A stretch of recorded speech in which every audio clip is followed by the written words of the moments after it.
All right, let's get started. Good morning, everybody. Welcome to another exciting morning with your host, Dr. White of Chemistry.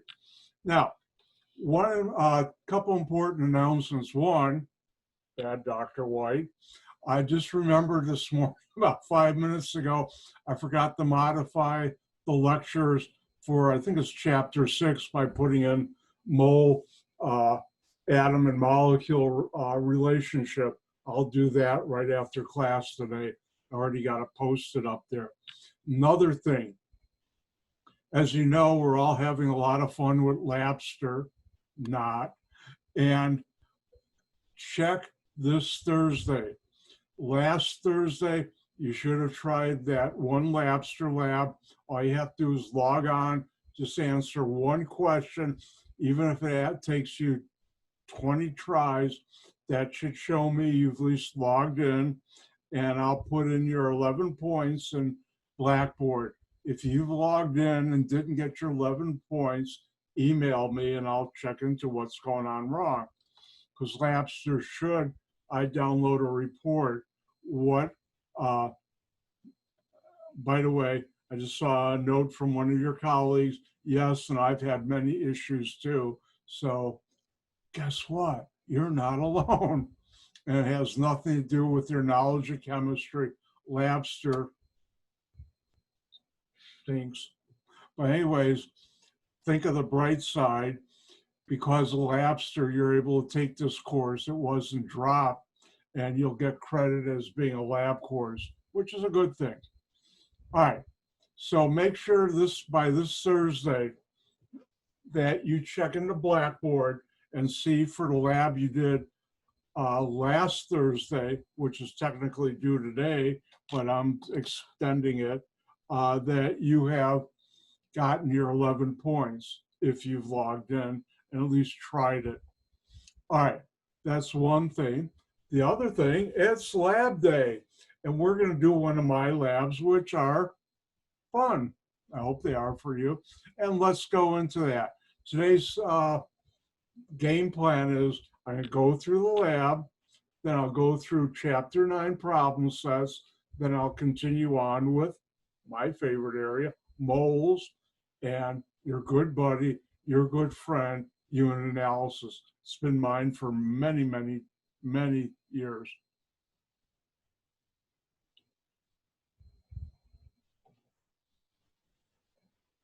All right, where did I hide the lab?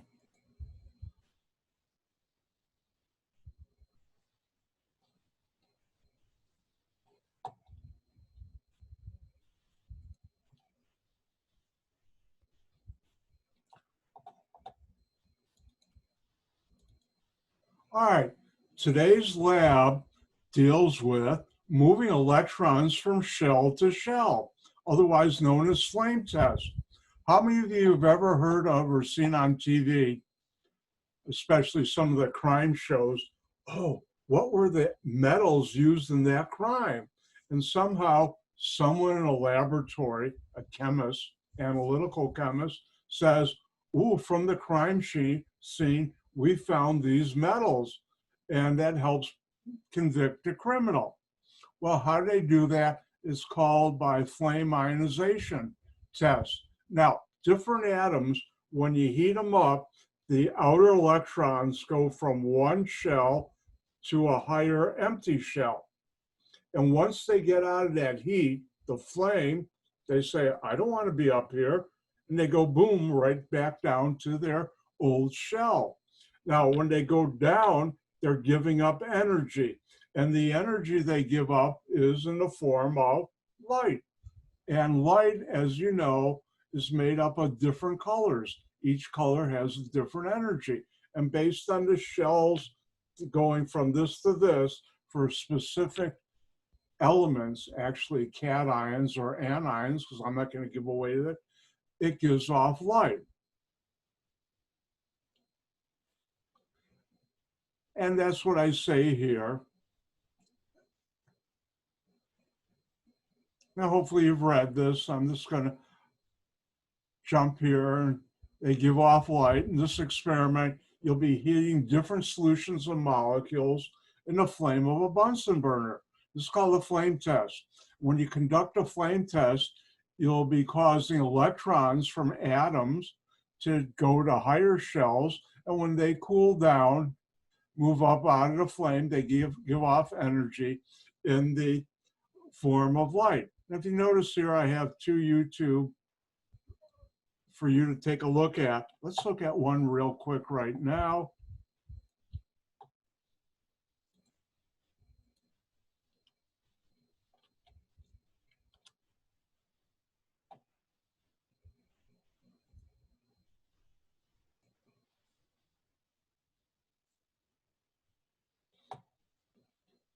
We're going to do a flame test. Everybody see the flame test video? Thumbs up, people. Thank you. Group 1 and 2 ions. I'm not going to do the whole thing. You can go back and watch this, but let's look at it. There was a copper solution in there. Excitation, characteristic color into the solution, and we have just a inert metal loop. We're going to dip the end into the solution and put it into the flame. See the green flame? And that's what you would be doing in the lab. Characteristic color is like a fingerprint for an element. So we're going to look at a number, and then we're going to ask you to identify some unknowns for the grid. This is my favorite. Ooh. Do it again. Come on, do a better one.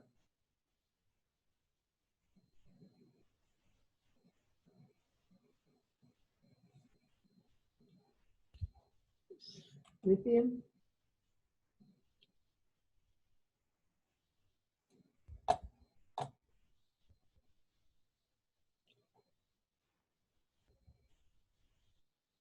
All right. If you were in the lab, that's what you'd be doing. You can look at this one and also the other YouTube. In part A, you'll be testing chemicals that have different cations plus charges. They're all ionic compounds, but the anion is the same. In part B, you'll be looking at the lab, doing the lab where the cations are the same, but different anions. And part of the thing you'll be doing in this lab is finding what really gives the color. Is it the cations or the anions? I'm not going to give it away. Now, this is a procedure. You just saw it on the YouTube, how to stick the loop into a sample, put it in the flame, and look for the color. And that's what you would have been doing in the lab. I'm sorry you're missing out on this. It's fun. It's fun for me to watch. I even can't just watch. I'll do some myself. I got to have that fun. Now, from table 1, if you were in the lab, this is what you would see. Now, one thing I didn't have a chance to change, I had rewrote the lab. Instead of using calcium chloride, I changed it to copper chloride, but I forgot to change the name. Quick question. Thumbs up, people. Can you see table 1 now? Thank you. You guys got the fastest thumbs this side of the Mississippi. All right, this should be copper chloride, not calcium. But the color is white. You saw her do the copper chloride, it was green. If you use sodium chloride table salt, you get yellow. My favorites, you saw the strontium chloride, you got red. And ferrochloride is really, really cool because you get white with these little sparkles, like if you had a sparkler like on the 4th of July. Now, in part B, you do the same thing, but with different molecules. In part B, the cation is the same, but the anion change. If you notice, sodium bromide, sodium chloride, sodium iodide, Br minus, Cl minus, I minus. And look, the color doesn't change. They're all yellow. That's correct. Now, if you were in the lab, you would have had, because I like students to have fun in the lab. Lab should be fun. I had you try different mixtures just for the fun of it. And in table 3, you see if there were different mixtures, what you would get. And it's what you would expect. When you mix two colors together, you'd see some of both. And I also let the students, which I didn't put in data, try your own favorites pair. Anything that was out in the lab for this experiment, you could try. So that way you could have your own fun. Now, to make this lab exciting, we have some unknowns. And the unknown is labeled, what did I have it, A and B, or unknown 1 and 2, A and B.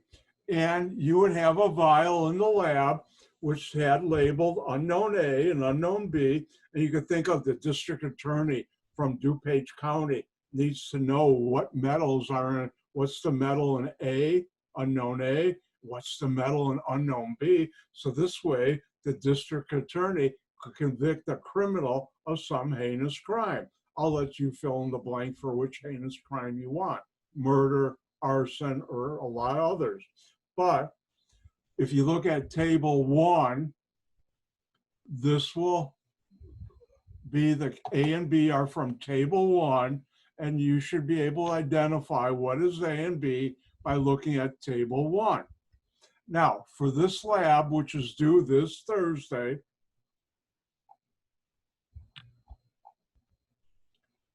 oh, I forgot. There's another way of seeing electrons move. Now, how do you make the electrons go from one shell to a higher shell? You add energy. One way of adding energy is a Bunsen burner, a flame. Ooh, that's the first time I've ever used it. A flame, and probably the last time. That was hokey. But anyways, a flame will add energy. Another way to add energy is using certain forms of light. UV light has a lot of energy, and it's got enough energy to move electrons up. It also has enough energy to give you a sunburn if you're out in the sun. So UV light and infrared light too has energy. Will do that. So the other experiment part of this lab that I would have you do if you were doing that is I made up some cards which have different stripes of glow-in-the-dark paint. Dr. White loves glow-in-the-dark paint. Have you guessed he's a chemist yet? And what you have to do is put it under the UV light for a couple seconds and then measure the time it takes for the UV light or the light given off from the paint to stop glowing. Also, what color it's glowing. And if it's greater than 3 minutes, put down greater than 3 minutes. And I have different cards than I do to fool students so they're not cheating. I have A, B, and C different colors on different cards. But today you'll all be using the same card because I did it. And for this card, A was red after you put it under the UV light, and it only lasted 20 seconds. B was blue and lasted 2 minutes, and green was 3, lasted more than 3 minutes. If you waited, it would be a couple hours, which you're not going to do. Now, for the lab, what you have to do is answer the questions.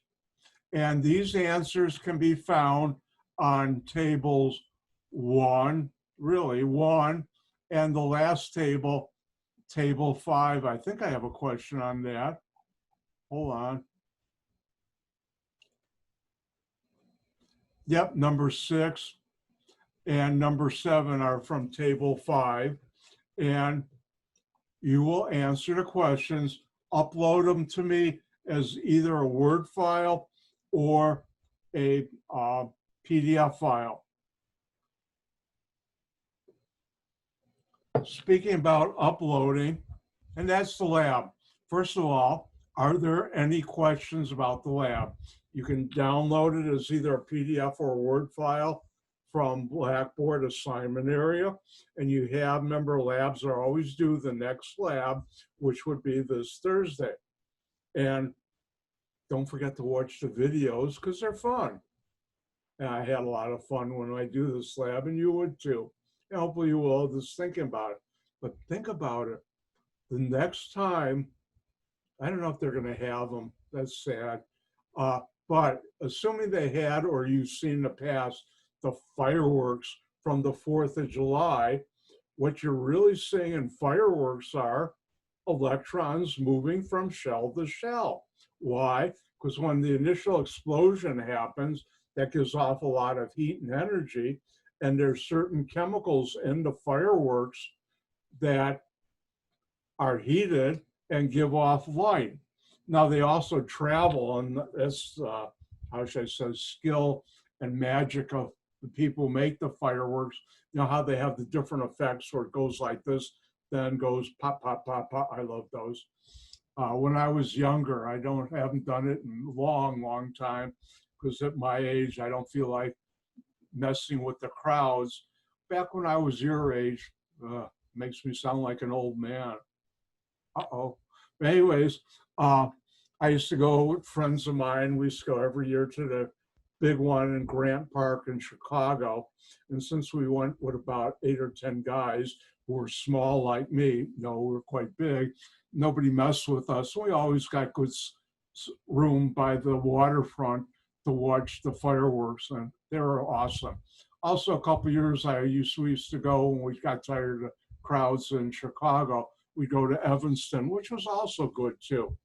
But anyways, that's the lab. Any questions?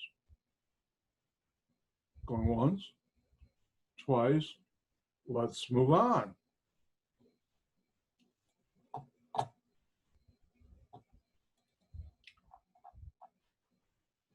Now, in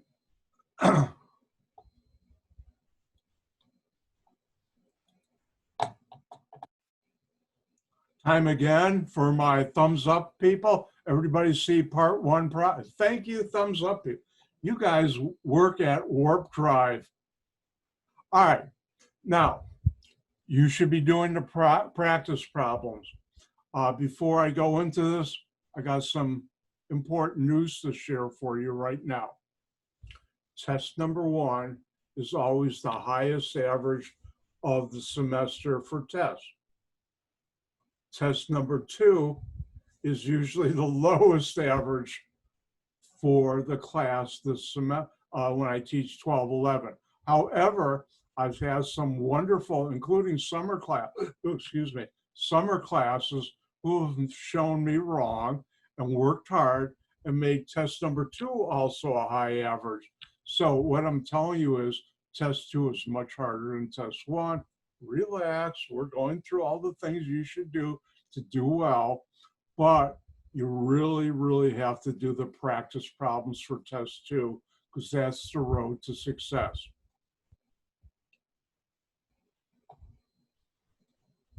All right, I'll ask once again. Everybody see part 1 on the screen? Thank you. You guys are really fast and good at that. All right, question, say 3 or 4 points each. Draw the electron configuration for the following atoms. Now, the first thing which I will give you, and I'm going to write down here,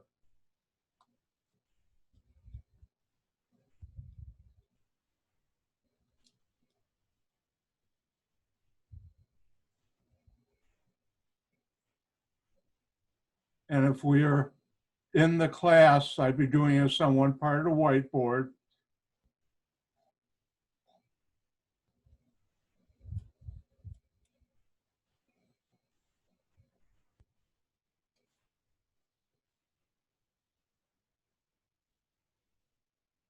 And you'd have to watch me write this.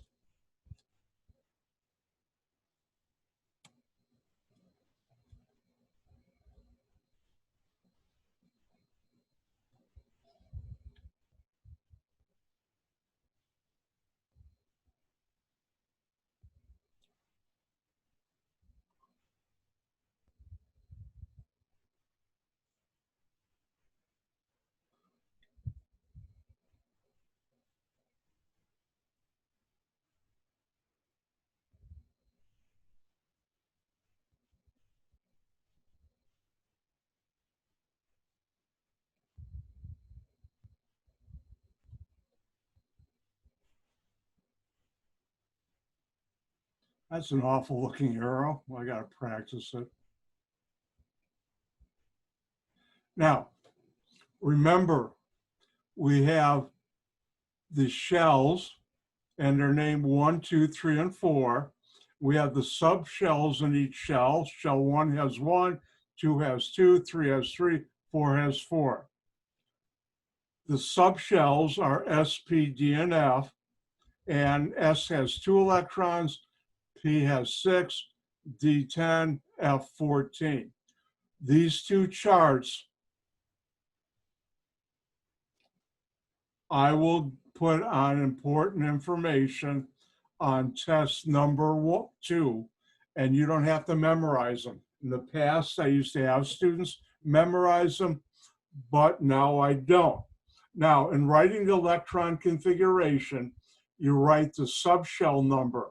Remember, the subshell number is both a number and a letter, and then a superscript number. So when I talk about a subshell, it has to be both a number and a letter together. Now, you always start at the lowest energy, that's what the C is for, and then fill those first before you go to higher energy. And when you talk about the subshells, you start at the lowest energy and you go with the highest energy. Now, don't forget my gift to you. You will only be required to know how to do the elements up through magnesium 12, atomic number 12. Now, in order to do electron configuration, this deals with all the electrons. And therefore, you look at the atomic number for nitrogen as 7 electrons, not valence, but all electrons. And the first shell is 1, and the first subshell is S. So the first subshell in 1 is 1s. You can put 2 electrons, and I did.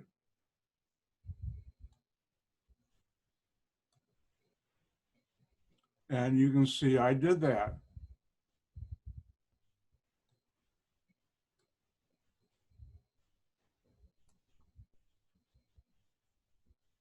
All right, now, shell 1 has 1 subshell, and we filled it because it can only take 2 electrons.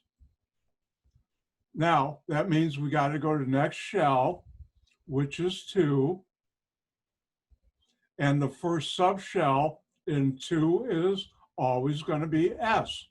And how many electrons can you put in any S orbital? 2 electrons.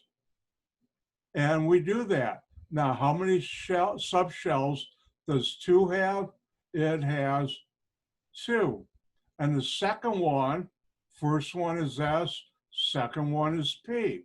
And remember, subshell is number, letter. And how many electrons do we need? 7. 2 plus 2 is 4. 7 minus 4 is 3. We can put up to 6 electrons, but we only need 3.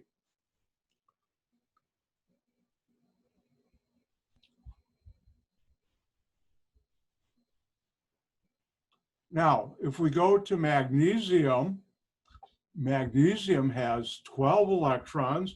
How do you know that? Atomic number. Now, what do? Well, we go up here and we look, the first shell is 1. And we'll put in 1s. How many electrons can we put in 1s? 2. And we'll put it in. How many subshells does 1? Hold on a second, I gotta get my mouse free. It's free. And so 1s and 1 only has 1 subshell. We filled it up. We go to the second shell, which is 2, and the first subshell in 2 is 2s, lower to higher energy. And we can put 2 electrons in there. and we still got a lot more to go. 2 has how many subshells? 2. First one is 2s, second one is 2p. How many electrons can you put into 2p? And the answer is 6. So we have 2 plus 2 is 4 plus 6 is 10. There are only 2 subshells. Oh no, I've been hit by the dreaded 2 virus. The number 2 is missing. Everybody corrected. Now, how many subshells can we put, does 2 have? And the answer is 2. We fill them both up. We have to go to the next shell, which is 3. And the first subshell in 3 is 3s. How many electrons can we put in there too? I should have done this. And that's the proper way. Everybody correct yours at home. Carbon is correct. And that's how you do electron configuration. I will not be asking you to do orbital diagrams on the test. Number 2. You can say, thank you, Dr. White, because most students get them wrong anyways. And we're accelerated this summer because we're online. So that's my gift to you. Along with, you only have to know how to do electron configuration up to magnesium, atomic number 12. That's my other gift to you.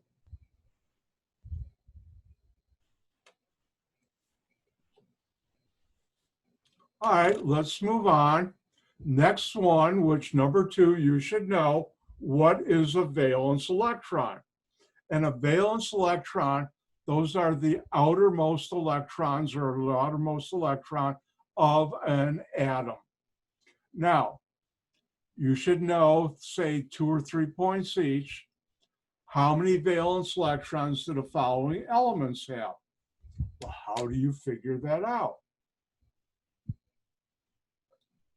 You go and look at your periodic table.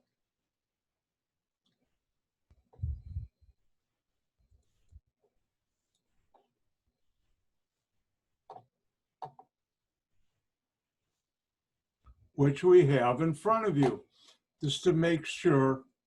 Thumbs up, people, see the periodic table, thank you.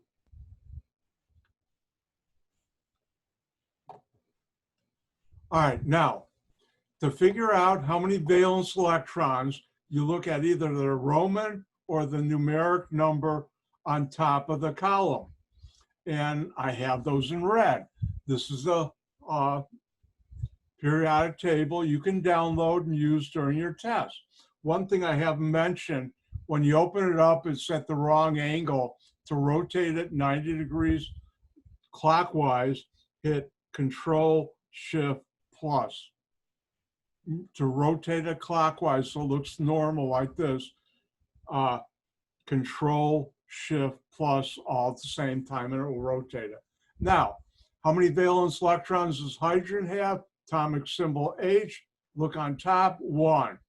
We look at magnesium. How many valence electrons? Look, Mg, 2. Carbon, 4. Nitrogen, 5. Ooh, let's do oxygen, 6.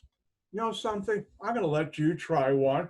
Why don't you try and figure out, and I'll give you 3.1 seconds, how many valence electrons fluorine has.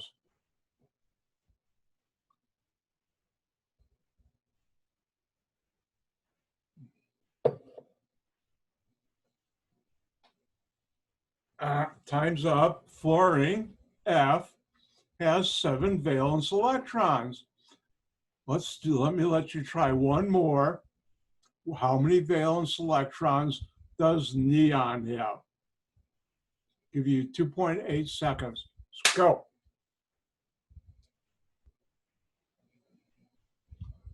Time's up. Let's see how my group's been doing. I see people are getting the right answers. You don't have to, but if you'd like to, you can feel free to put the answers always in chat. And we look at neon, atomic symbol Ne, number on top is 8, Roman or numeric, and it has 8 valence electrons. Remember, any element can never have more than 8 valence electrons. That's the max, and the minimum is obviously, as you see from the periodic table, 1.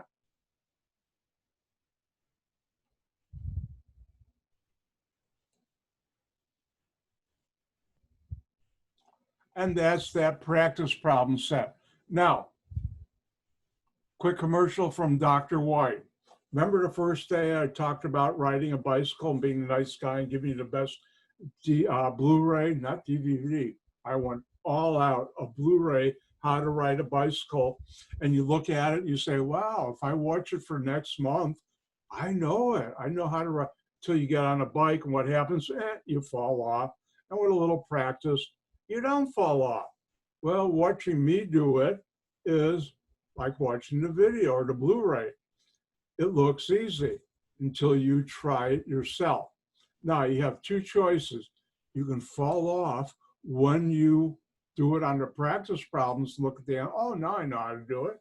And you can always go back to this video, which I'll post later today on YouTube. By the way, once again, Dr. White is a YouTube star. But anyways, or you can fall off on the test, which won't be that pleasant. So make sure you do the practice problems on your own too.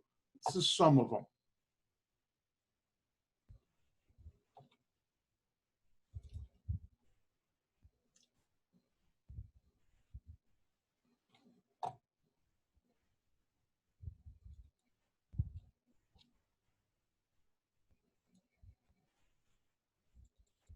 All right, let's look at part 2, practice problems. And thumbs up, people. Can you see part 2? Thank you. All right, you should know what is a covalent bond, and that is sharing, and the key word is sharing pairs of electrons between 2 atoms. You should also know what an ionic bond is. That's to transfer 1 or more electrons from one atom or group of atoms to another atom or group of atoms. On a test, I could easily put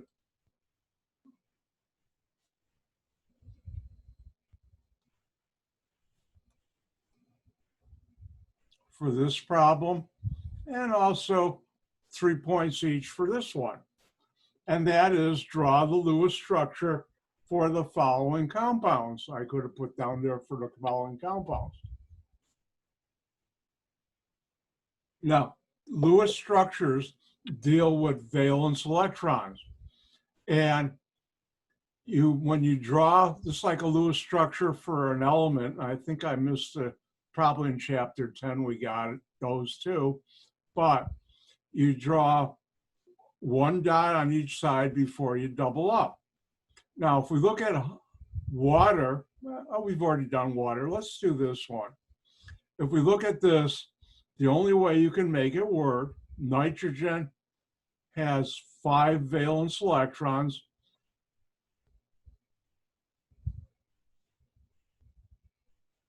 How do you find that? From the periodic table. Chlorine has 7 valence electrons. Atoms want to have an octet. Notice this nitrogen has 1, 2, 3 unpaired electrons. Each chlorine has 1 unpaired electron. So it says to the nitrogen, each chlorine, I have an unpaired electron, you have an unpaired electron, let's share. And don't forget the other 6 of the 7 are still there in chlorine. And if you go around, that's how you get this structure. Now, there are 3 types of covalent bonds: single, double, and triple. Single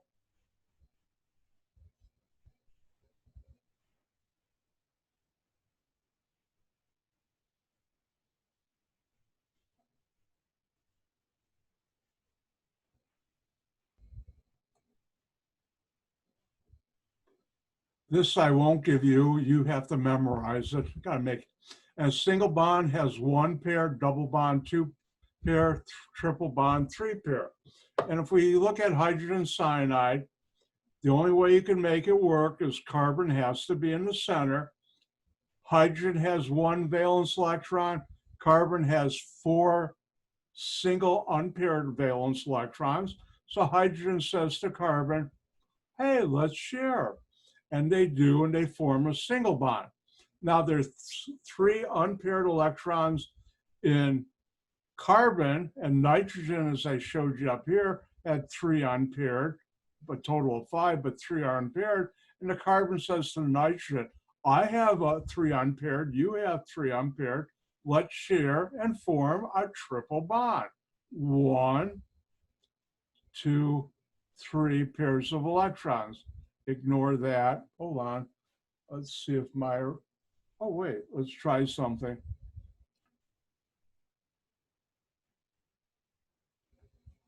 And worked.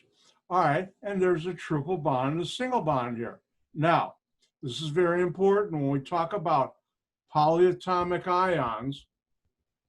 Whenever you see an alkali metal, it will always be in an ionic bond. Always.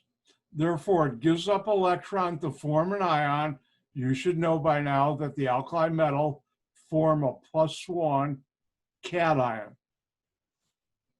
And then oxygen has 6 valence electrons, hydrogen 1. So one of the unpaired forms that. And then this electron from from sodium goes here, and that gives this an octet. This now has the hydroxide an extra electron, so it has a negative charge, and that's how you do it.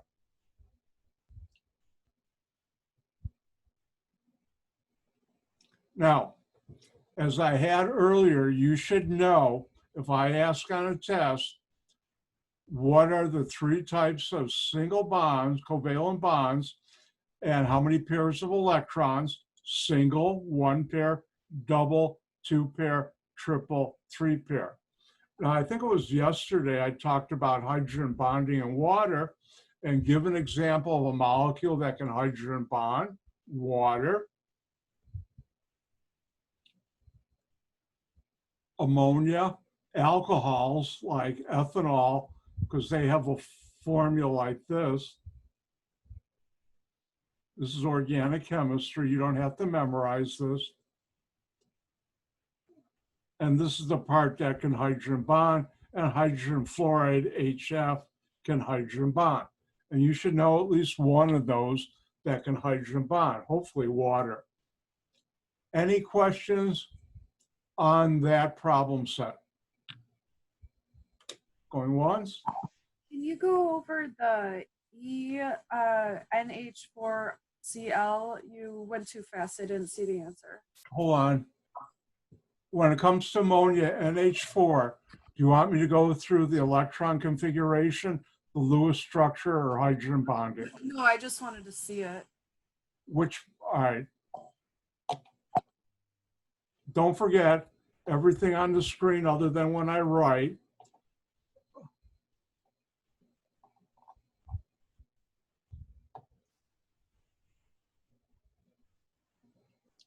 All right, down here I have ammonia, NH3. No, it was Other problems? was number E or letter E. The problem set right before this. Problem set 2. Yeah, just scroll up, like, go back down. There it is. Okay. Oh, okay, that's not ammonia. That's, let's go through it. Let's make sure I have it on the screen. All right. Now, this is called ammonium chloride. And this, you have nitrogen has 4 hydrogens on it. And because it has to share one of its electrons, it's got the non-bonding electrons to form a bond. It's going to give up an electron, and it will give it up to the chlorine to make the chloride anion. You know something? I shouldn't have put that on there. This is correct, but this is how you do it. But I think that's more difficult than I want to do for this class. So you can just cross it off. Okay? Katrina? Everybody thank Katrina, because now I won't put that on the tester. I don't know if we're going to use the departmental final, but I would have a way of neutralizing it.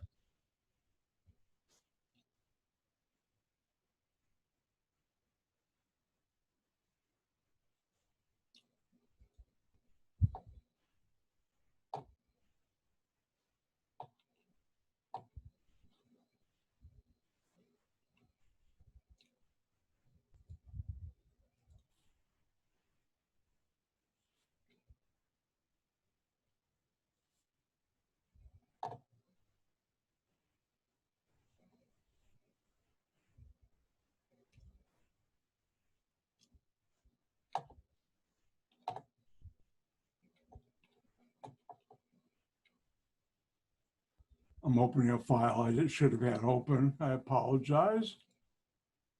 All right. Yesterday I was talking about the mole, and the mole is the chemist counting unit.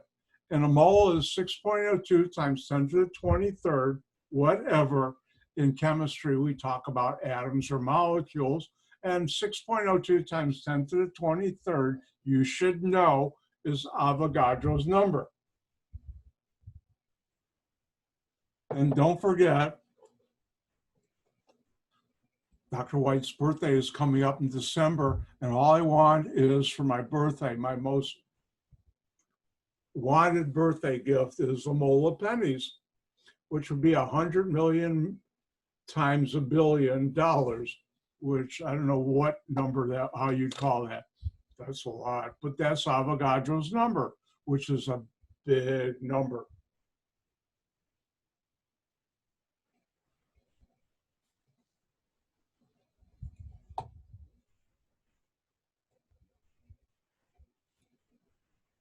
Come on. Didn't want to open this up. All right. Thumbs up, people, time. Can you see the mole? Thank you. All right. Now, whenever you have something equal to something else, you can have two ratios, one side over the other or vice versa.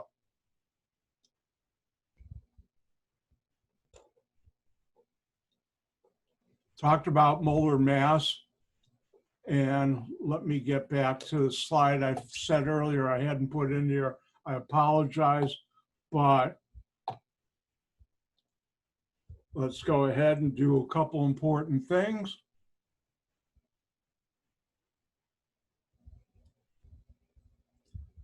I'll have this slide up later today.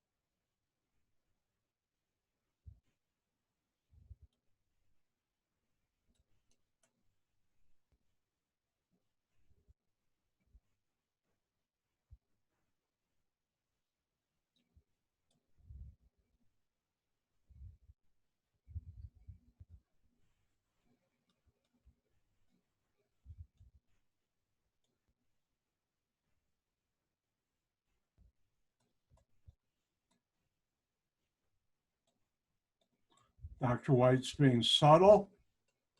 All right, you should know, but I'll explain a little while, I'll know this in a second, but 1 mole of an element equals Avogadro's number of atoms. 1 mole of a compound equals Avogadro's number of molecules. And in the past, I used to have students memorize this, but I really should put down here.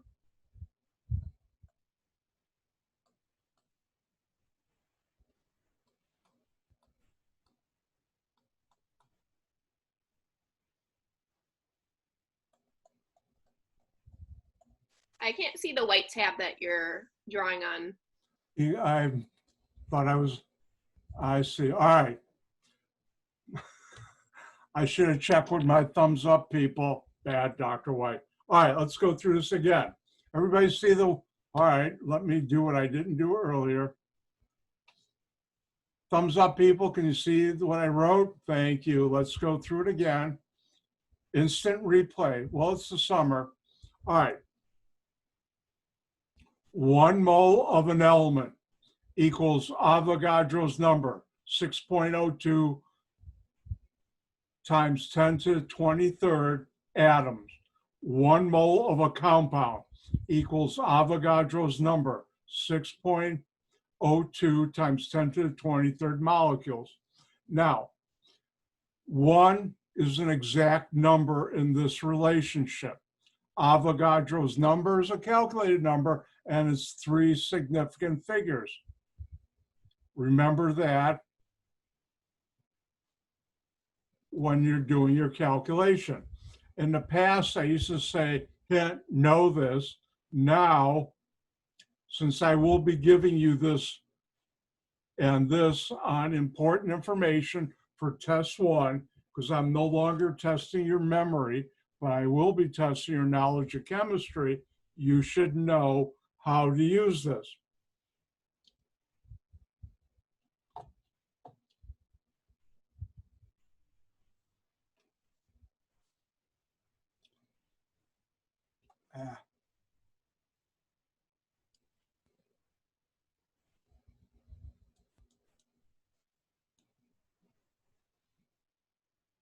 Or 5 to 7 points.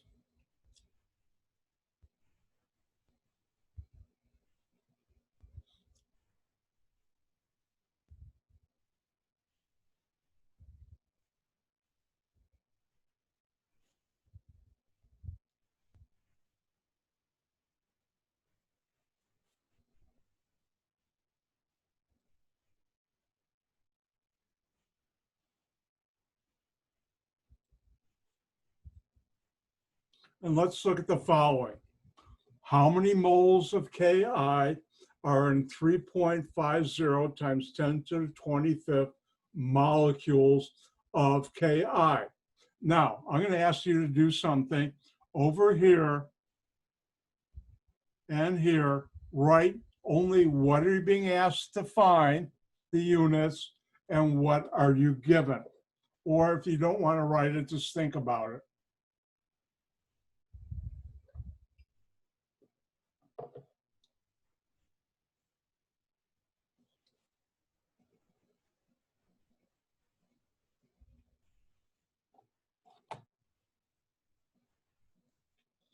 Everybody clap your hands or give me a thumbs up if you're done thinking about. You are. All right. So what are we being asked to find? Moles of Ki. What are we given? 3.50 times 10 to the 25th molecules of Ki.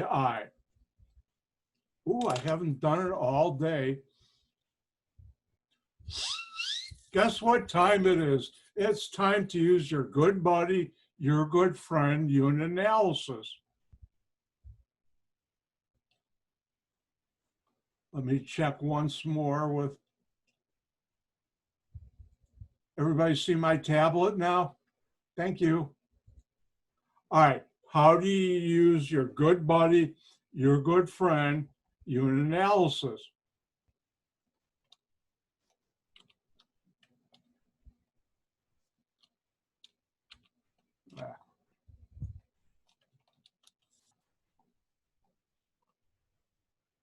And what you do is, whatever you're given, you start with.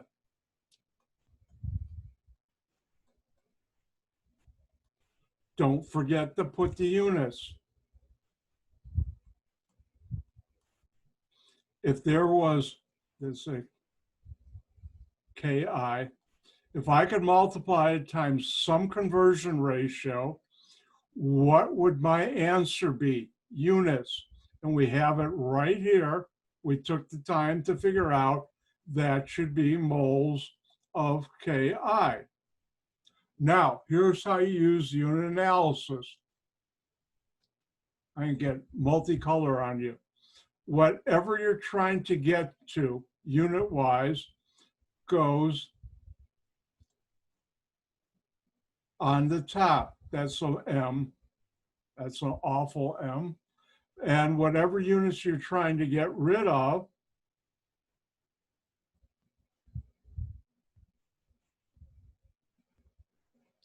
goes underneath. Units you're trying to get to goes on top. Units you're trying to get rid of goes underneath. And where do we have a relationship between moles of Ki, a compound, and molecules of Ki, potassium iodide, a compound? And if you look up here, and you'll be given this, 1 mole of a compound equals Avogadro's number. And therefore, we know that when you have this relationship, you have 2 ratios, this over this, and conversely the other way. So by knowing 1 mole, well, 1 mole equals Avogadro's number.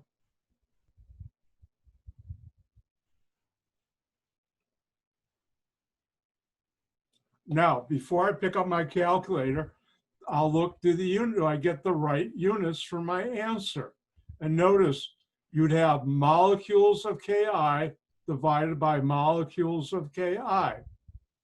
And anything divided by itself equals the number 1. Therefore, this gets canceled out. The only units you're left with is moles of Ki, and I'm going to get the right answer. Now, on a test, which is why I don't like multiple choice, you should show your work. If you push the wrong buttons on your calculator, I'll still give you all, if it was 5 points or 6 points, and you got the wrong answer, but you showed your work, I would give you full credit.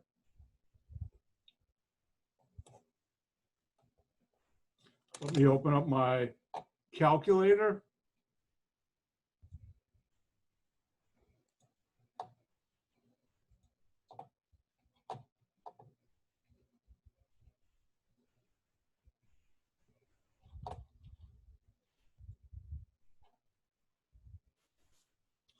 Let me first format. And if you were watching in the classroom, you'd see me doing this.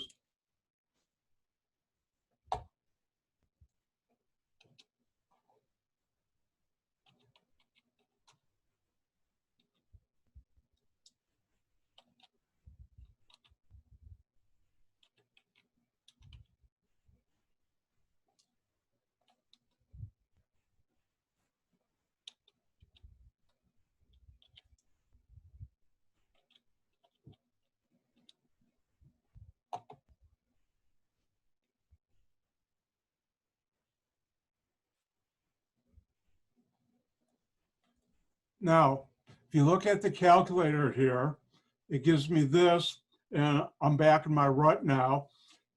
The first number had 3 significant figures. Avogadro's number had 3 significant figures. How do you round this off? Keep the 5, keep the 8, keep the 1, use the 4 to round off. Is that 4 or less? Yes. So the answer would be 5.81 times 10 to the first power moles. And let me get back to that document.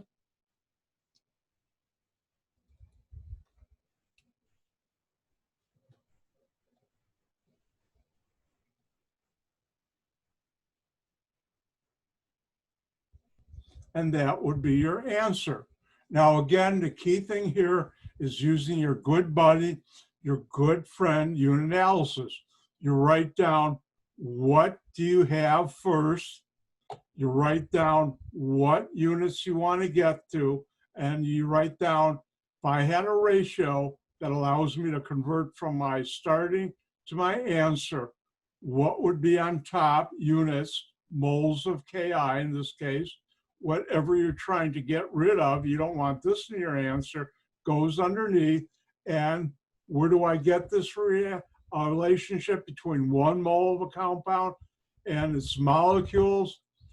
Avogadro's number equals 1 mole of a compound.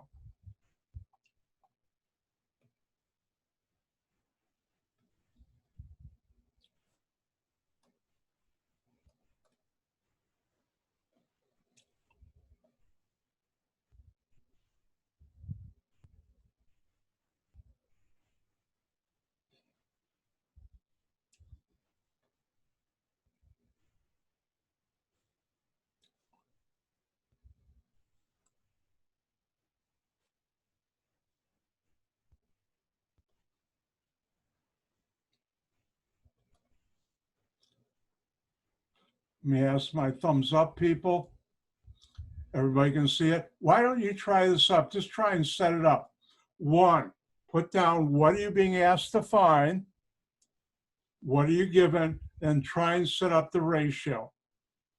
And remember, 1 mole of a compound equals Avogadro's number of molecules. 1 mole of an element equals Avogadro's number of atoms.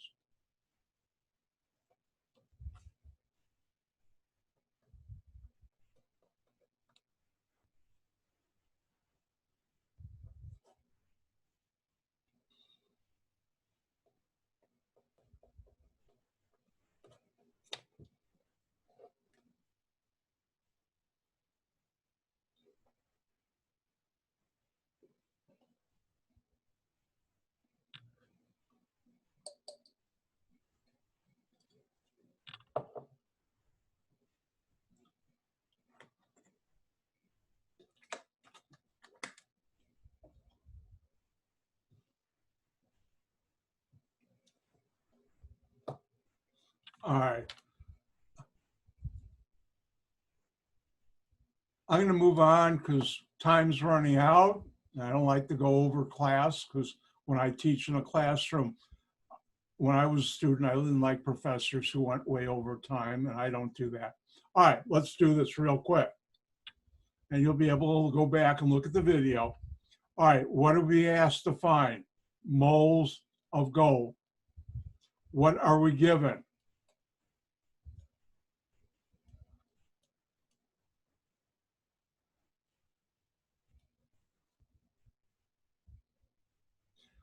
Atoms of gold. Therefore, the only place we can start is with this number because that's all we have.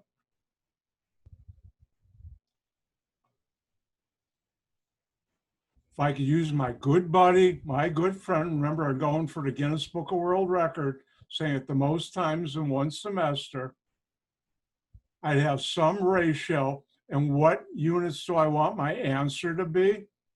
I figured that out right there, moles of gold. And now I'm going to use my good buddy, my good friend, and whatever units I'm trying to get to goes on top. Whatever units I'm trying to get rid of. Hold on, I see someone with a question.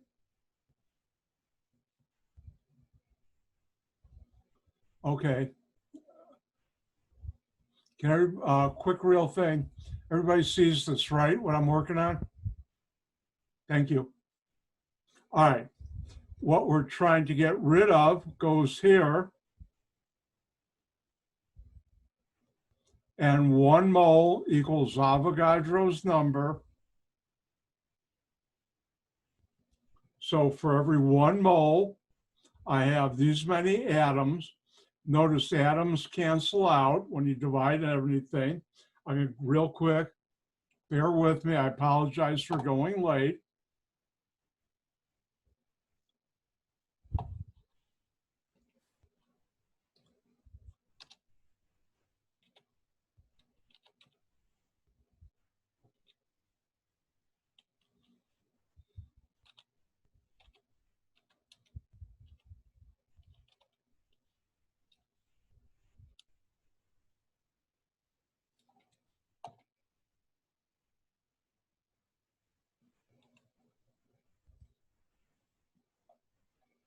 and my spreadsheet gives me this number.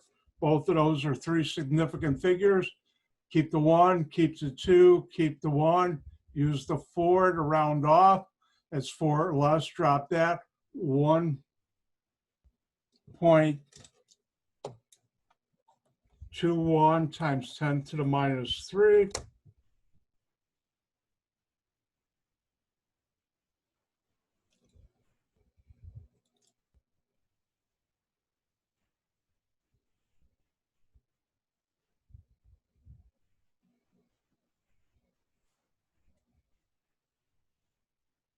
And that's your answer.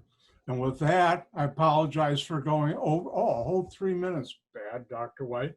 And therefore, time's up. Gay and gazoon, be healthy. I'll see you tomorrow. Goodbye, everybody.